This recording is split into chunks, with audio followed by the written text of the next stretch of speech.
देता हूँ दर्जे हिफ्स के ही एक तालिब इल्म शोएब कुंगले को कि वह आए और हमारे सामने तकरीर पेश करे। शोएब।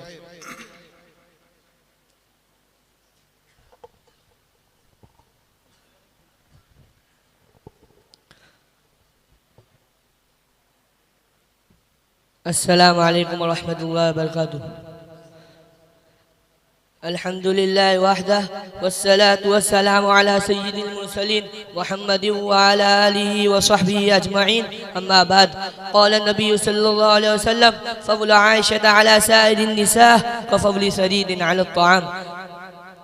मेरे मोहतरम अज़ाज़ कराम और अजीज़ साथियों, मैं आप ज़ात के सामने उम्मुल मुमिनीन रफ़ीक़ा हयात रहमत कायनात, जिनको मैं सिद्दीक़ा कहूँ, आका की रफ़ीक़ा कहूँ, कायनात में लईक़ा कहूँ, नबूवत की करीबा कहूँ, मुस्तफ़ा की हबीबा कहूँ, शान में अजीबा कहूँ, तय्यबा कहूँ, ताहिरा कहूँ, मोहम्मद के दिल की तस्कीन कहूँ, जिससे मेरी मुराद अम्मा आयशा सिद्दीक़ा रज़ियल्लाहु अन्हा है, जिनके तज़किरे की मैं सआदत हासिल कर रहा हूँ।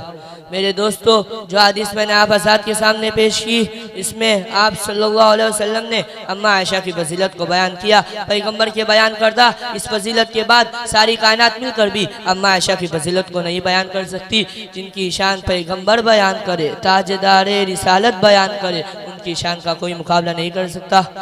साहबा कहते हैं, जब हमें कोई मसला समझ में नहीं आता या किसी मसले में इश्काल होता, अहले इल्म साहबा मसला बयान करने से आजिज़ आते, हम सब अम्मा के दरवाजे बजाते, मसला दरियाफ्त करते, अम्मा आयशा एक लम्हे में वो मसला हल कर देती, तो हम बोल बोलते रोए ज़मीन पर सबसे बड़ा आलिमा आयशा सिद्दीक़ा है। एक मरतबा अमीर माविया रज़ियल्लाहु अन्हु से पूछा गया, ए माविया बताओ, इस वक्त रोए ज़मीन पर सबसे बड़ा आलिम कौन है? अमीर माविया रज़ियल्लाहु अन्हु ने फरमाया, इस वक्त रोए ज़मीन पर सबसे बड़ी आलिमा आयशा सिद्दीक़ा है। उम्मत इस्लाम के नौजवानों, अम्मा आयशा वो औरत है जो पैगंबर के घर में उस वक्त आई जिस वक्त उनकी उम्र 9 साल थी। अम्मा आयशा वो औरत इतनी पाक दामन औरत है जो नबूवत के घर में बुलूगत के वक्त आई। अम्मा आयशा वो औरत है जिन्होंने उम्मत को बतलाया पैगंबर घर में कुरान कैसे पढ़ते थे, कैसे सोते थे, कैसे जागते थे, वजू कैसे करते थे, रात को दुआ कैसे पढ़ते थे, बीवियों के साथ सुलूक कैसा करते थे, बच्चों से प्यार कैसे करते थे, बच्चों से मोहब्बत कैसे करते थे। मेरे दोस्तों, साहबा ने तो दुनिया को बतलाया नबी का बिस्तर, साहबा ने तो दुनिया को बतलाया रसूलुल्लाह मैदान जंग में कैसे थे, साहबा ने तो दुनिया को बतलाया रसूलुल्लाह मस्जिद में कैसे थे, साहबा ने तो दुनिया को बतलाया रसूलुल्लाह उनसे मोहब्बत कैसे करते थे। लेकिन अम्मा आयशा ने दुनिया को बतलाया नबी का बिस्तर कैसा था, नबी का मुसल्ला कैसा था, नबी का रात को रोना कैसा था, नबी के तहज्जुद की नमाज की मिकदार क्या थी, नबी के तहज्जुद की नमाज की कैफियत क्या थी, नबी का खुदा को याद करना कैसा था। मेरे दोस्तों, वो इंसान कितना खुश नसीब होगा जो अपने अम्मा का तस्किरा करे, जो अपने अम्मा के मराकिब व फज़ाइल को बयान करे। लेकिन इस सूरह ज़मीन पर बास फिरके ऐसे भी है जो नाम तो मोहम्मद मुस्तफ़ा का लेते हैं, नाम तो अलीउल मुर्तज़ा का लेते हैं, नाम तो फातिमतुज़ ज़हरा का लेते हैं, लेकिन नाउज़ बिल्लाह अम्मा आयशा को मुनाफिका कहते हैं, उनकी शान में गुस्ताखियाँ करते हैं, उनकी इज्जत की तार तार करते हैं। मैं इन लोगों से कहना चाहता हूँ, कुरान खोलो, देखो कुरान फरमाता है वअज़वाजुहु उम्महातुहुम, कि नबी की बीबियाँ इस उम्मत की माएँ हैं। और मैं इनसे ये भी कहना चाहता हूँ कि नबी का कदम पाक है, नबी का बदन पाक है, नबी का बिस्तर पाक है, तो नबी के बिस्तर पर सोने वाली किस कदर पाक होंगी।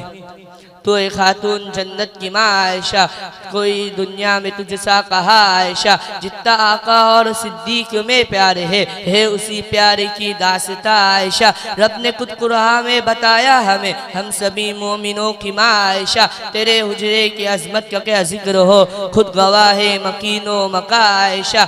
हुजरा आपका आका ने छोड़ा नहीं, भेज दी रब ने जन्नत वहाँ आयशा। तो किस मकाम में कभी मकी थी, खुदा ने जन्नत बना दिया है, बना के जन्नत खुदा ने अपना हबीब उसमें सुला दिया है। जो तेरा दुश्मन नबी का दुश्मन, नबी का दुश्मन खुदा का दुश्मन, इमाम अली की तो भोग के तुझ पे, वो बिल यकीन मुर्तज़ा का दुश्मन। मैं कैसे समझूं मुसलमान उसको, अबू जहल से भी है जो बदतर।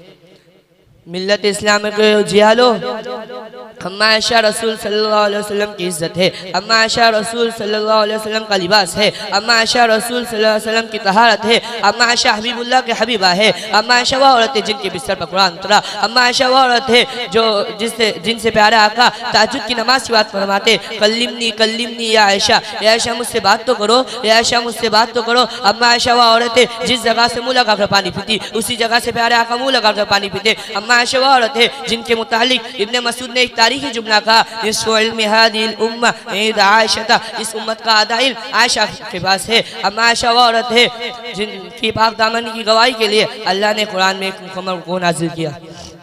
तू पे करे इल्म सिद्क़ सफ़ा सिद्दीक़ की बेटी सिद्दीक़ा, तू अहलिया ए महबूब खुदा सिद्दीक़ की बेटी सिद्दीक़ा।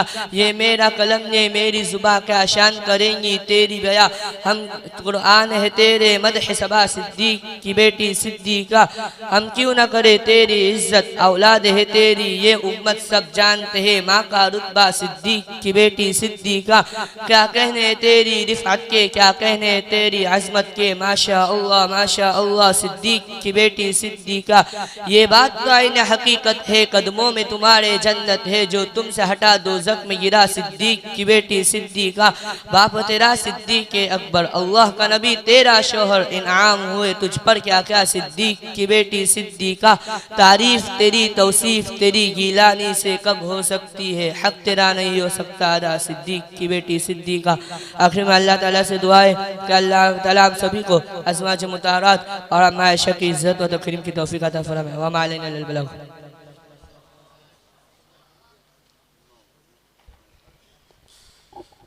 तारीफ़ के मोहताज नहीं आले मोहम्मद, तारीफ़ के मोहताज नहीं आले मोहम्मद, फूलों को कभी इत्र लगाया नहीं जाता। हज़रात ये थे शुएब जो हमारे सामने अम्मा आयशा की शान में तकरीर बयान कर रहे।